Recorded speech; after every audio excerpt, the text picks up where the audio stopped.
E aí, fofinhos, beleza? Eu sou o professor Jean Brito e esse é o canal Biologia na Veia, um canal exclusivo de apoio ao aluno, um canal exclusivo para resolução de questões de biologia, tá? Estamos aqui resolvendo nossa lista com questões sobre fotossíntese, um conteúdo marcante, importante para a prova no vestibular, para a prova do Enem, cai em muitos vestibulares e vamos agora resolver nossa questão de número 5, tá? Vamos ver o que ela trouxe para a gente agora.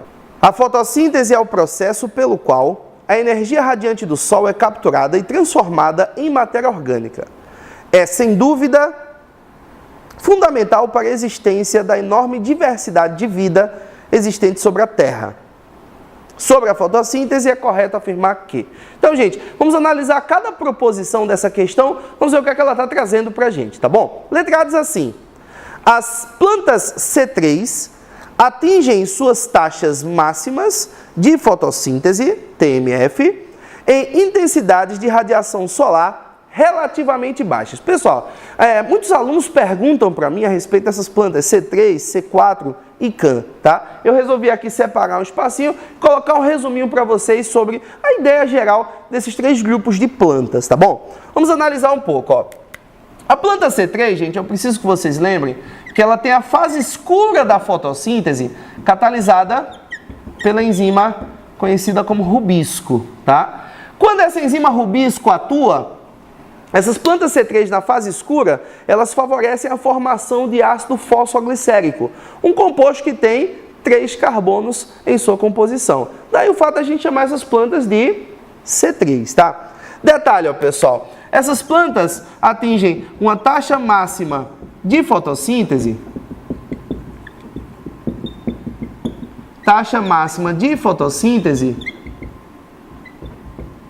com radiações solares mais baixas. Gente, o que consequentemente favorece uma melhor adaptação dessas plantas ao ambiente um pouco menos quente, tá? Como exemplo de planta C3, a gente pode citar aqui para vocês o trigo, né? Aqui fazendo uma comparação aqui, com o nosso país, tá, gente? Aqui no Nordeste, por exemplo, onde a gente vive, né? Nós somos de Alagoas. Então, no Nordeste nós temos um clima muito quente, tá? Então, não seria um local propício para ter muita plantação de trigo. Por isso que a gente não cultiva muito trigo aqui nessa região de Alagoas, por exemplo, tá? Como aqui tem muito mais calor, né? Maior intensidade de radiação solar, seria um local mais adequado para as plantas C4, tá bom? Essas plantas C4, gente, elas têm tanto a atividade relacionada à enzima rubisco, na fase escura, como tem também outra enzima conhecida como pepicase. Essa enzima pepicase, ela catalisa uma fase escura da fotossíntese com a formação inicial de compostos com 4 carbonos, o ácido oxalacético, tá? Então, enquanto a rubisco favorece a formação de ácido fosfoglicérico, para depois ter a formação de glicose, a pepicase favorece a formação de ácido oxalacético. Então, a rubisco favorece a formação de um composto com 3 carbonos e a pepicase a formação de um composto com 4 carbonos. Daí a ideia de C3 para quem tem só rubisco e C4 para quem tem também a atividade da pepicase. Exemplo de plantas C4, tá, gente? A gente pode citar aqui, ó, a cana-de-açúcar e o milho. A gente pode colocar aqui como exemplos de plantas C4, tá? Detalhe, ó, pessoal, essa planta C4, ela tem uma taxa máxima de fotossíntese,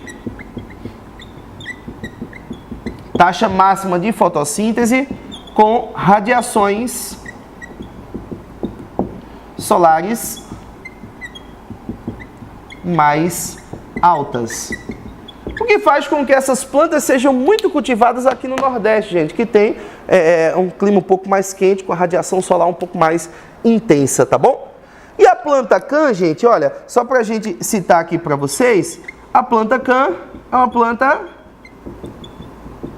xerófita, tá? Adaptada a ambiente de clima árido ou semiárido. E essa sigla CAN, tá, gente? Ela significa, em inglês, é uma sigla em inglês, tá? Ela significa metabolismo ácido das crassuláceas. porque esse metabolismo é típico da família de plantas das crassuláceas, tá? Então essa planta CAN, ela faz o contrário do que a maioria das plantas faz, ó. Ela pega os estômatos e deixa os estômatos fechados de dia e abertos à noite. É o contrário do que a maioria das plantas faz, tá, gente? A maioria das plantas pega o estômago, deixa aberto de dia e deixa ele fechado à noite, tá? Para poder captar muito CO2, para poder fazer fotossíntese, tá? Essas plantas que têm fisiologia CAN, durante a noite, fazem a captação de CO2. E esse CO2 captado é usado para a produção de malato, ácido málico. Aí durante o dia, quando a fotossíntese for acontecendo, esse ácido málico vai sendo degradado, vai propiciando a produção de CO2, tá? Para que ocorra a formação, aí no caso de CO2, para que não tenha fotossíntese parando, né? De dia, a planta vai fazer fotossíntese, tá bom? Se você não encontrar essa relação para a planta xerófita, tá, gente? Você pode citar plantas adaptadas a clima árido e semiárido, tá? Hoje, aí toda planta xerófita vai ter esse tipo de adaptação? Vai ser uma planta CAN? Não, não vai ter. Vários tipos de planta, tá, gente, vão ter cada um o seu tipo de estratégia, tá? Esse metabolismo ácido das crassuláceas é uma característica para essas plantas conseguirem viver melhor no ambiente com menor disponibilidade de água. Fecha o estômago de dia, que é onde está a temperatura mais alta, né? Essa planta, a gente vale lembrar, a planta CAN, ela tem uma fisiologia de fotossíntese parecida com a C4, tá? Com essa adaptação, melhor ainda, para viver no ambiente em clima árido ou semiárido, tá bom? Então vamos agora para resolver a questão, tá bom? Letra A diz assim: as plantas C3 atingem as suas taxas máximas de fotossíntese em intensidade de radiação solar relativamente baixa. Gente, tá certa a ideia, ó. Relativamente baixa. Não é uma intensidade tão baixa, tá, gente? Não é uma planta de sombra. Aqui a gente está falando de uma planta que vive melhor no ambiente com um pouco menos sol, né? Não é uma planta de sombra, essa ideia, tá bom? Mas está certa a proposição, pode marcar aí. Resposta é letra A, tá bom? Vamos analisar agora as outras proposições. Letra B. A produção de matéria orgânica acontece pelo ciclo de Calvin, fase clara do processo. Gente, tá errada a ideia, o ciclo de Calvin é a mesma coisa que o ciclo das pentoses. Isso é fase escura da fotossíntese. Pode descartar a letra B, não é fase clara, tá?